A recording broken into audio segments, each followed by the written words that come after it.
Hello, this is James, and I spent like 8.5 hours going through all my music recently because I decided I now care about playlists and why I think people should, and specifically making your own. I think as consumers, it's very easy to get caught up in the idea that there is a lack of control that you have in what is presented to you.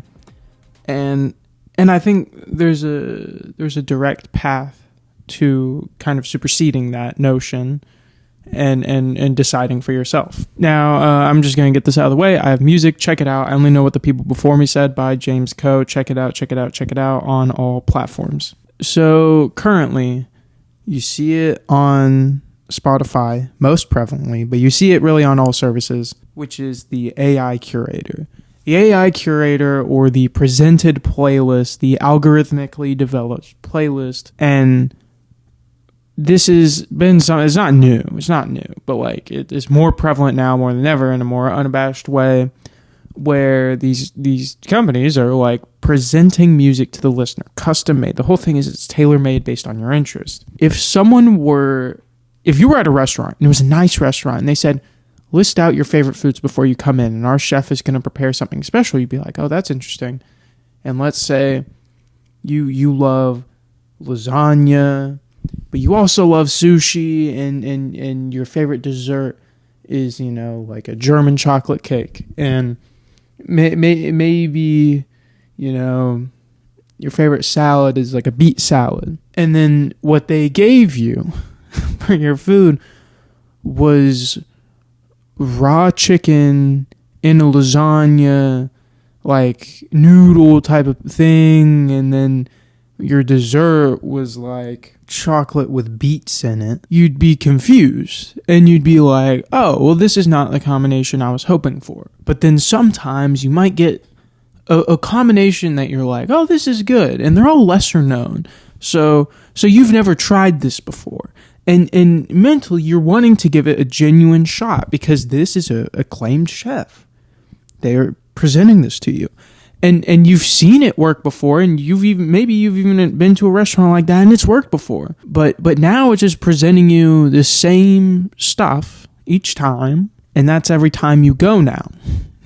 And you keep coming back because maybe you had a few unique combinations you never got anywhere else from that type of restaurant.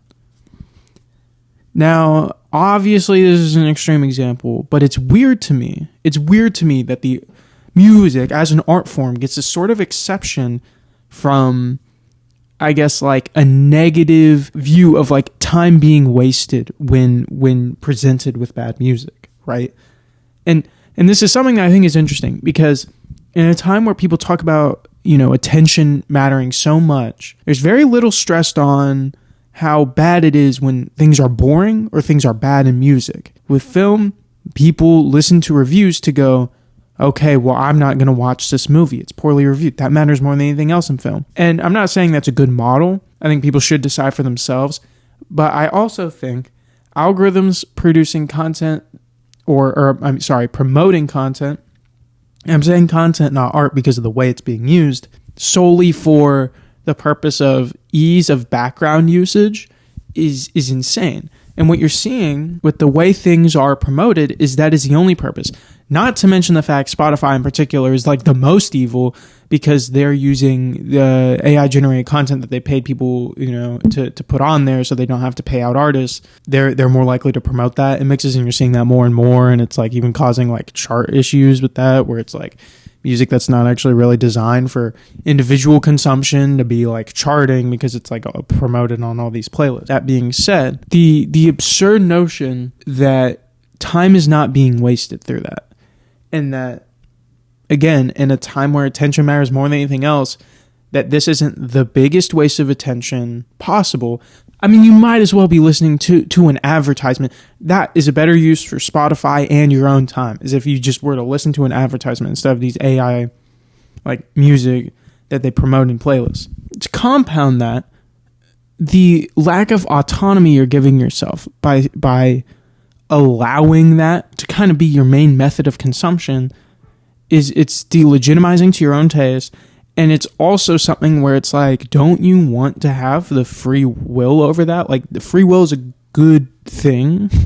Like, I don't know. Like, if you recognize that you have the potential to deliberate and choose what you listen to, and you are making that choice, and it's something you are conscious of, then why would you choose to hand that over and like value the sort of laziness that isn't even that much effort? Now, a long time ago, I decided to switch away from playlists entirely because I believed in the whole like you should only listen to albums or whatever, and I followed that for a while.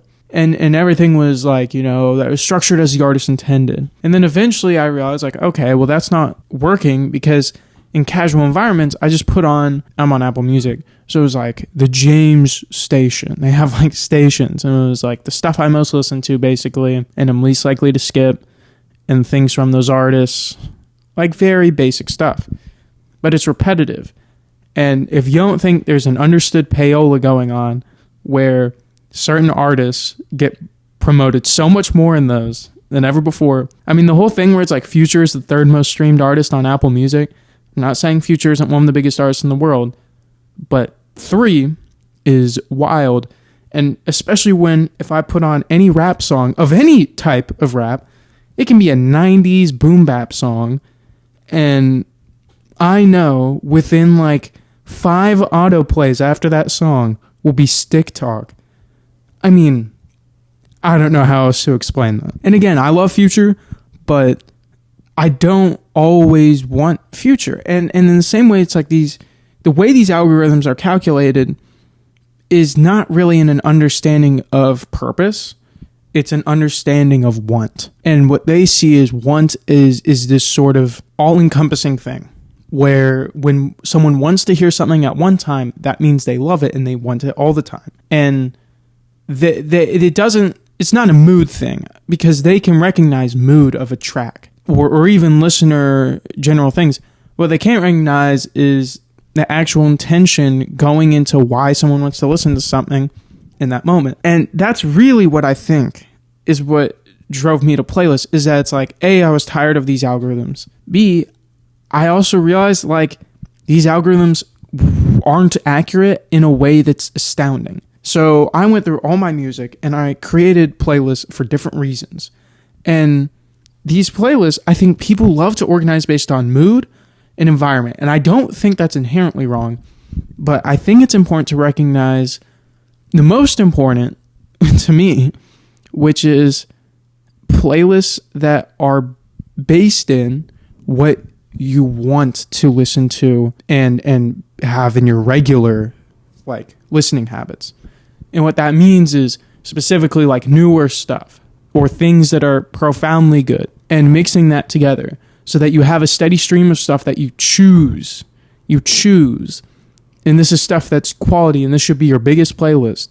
And what I think will save me so much time from skipping stuff, force me to actually listen to stuff that I like, because a big thing is like it won't always prioritize things you like if you've only streamed them a few times compared to the things from your past that you've streamed 1,000 times. And this will force you to listen to those newer things and actually sit with them and put them in the same conversation mentally as profoundly great things. And it forces you to make a sort of like judgment about it that's meaningful. And it's extremely time consuming, but I think it's worth it to have a true variety and include the purpose. Stuff that's like, this is my music to walk around to me is just as valid to have a playlist that's sad music, which is just as valid as some obscure purpose like, oh, when I'm going, like to this class on this day, I want to listen to this. That to me is good, and it requires intention and thought, and it also reclaims that choice for you to where now you decide what's in the rotation. And even then, it's also something you can constantly be adjusting.